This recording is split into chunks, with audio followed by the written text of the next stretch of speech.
Welcome to Collective's Culture Series. The purpose of this series is to explain, discuss, and grow together through Collective's 9 key culture statements. This is for us to unite on who God has called us to be, to build a movement of disciples, making disciples, making disciples.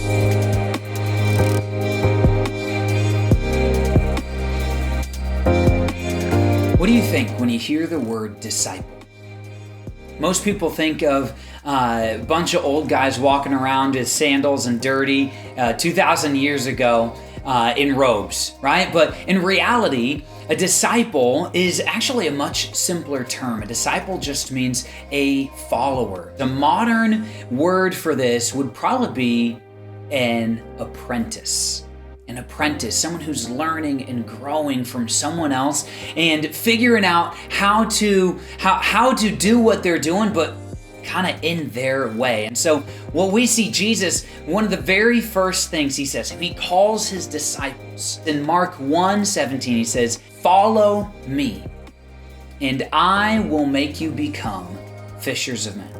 This isn't just an invitation, this is actually an explanation as well. And it reveals 3 key principles of what a disciple is. First of all, we see Jesus says, "Follow me." That's the number 1 first step. It's following Jesus. I have laid down my life and I say yes to following Jesus. It's about me going, I want to let him be the Lord and the master and the boss of my life. Am I praying? Am I in my word? Do I make decisions based off of Jesus more than I make off of my own comfort or what I like best? Then the second step we see is when he says, "I will make you become."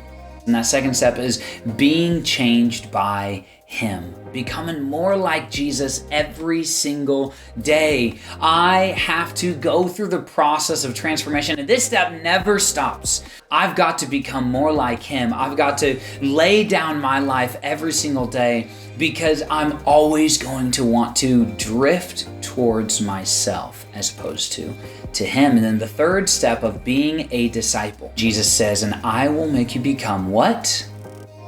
Fishers of men. Fishers of people. You're fishing for fish. You got a job. You're doing a task. You're showing up, clocking in, clocking out, going to bed, repeat the next day.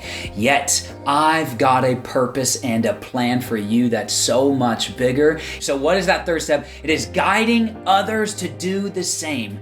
Jesus, one of the last statements he makes, we're going to talk about this later, but it is to go and make disciples. Who does he ask to make disciples? His disciples.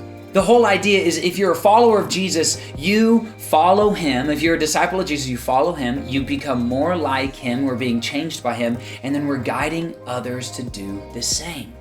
And if we're not doing that, then we're not actually fitting within what Jesus has described as a disciple or a follower.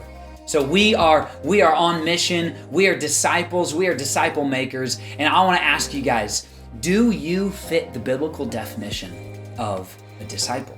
We'll discuss later how to do this really well. But for now, start asking God to show you how he has made you to be a disciple. And then last thing I want to say, if you go, man, this whole following Jesus thing is brand new.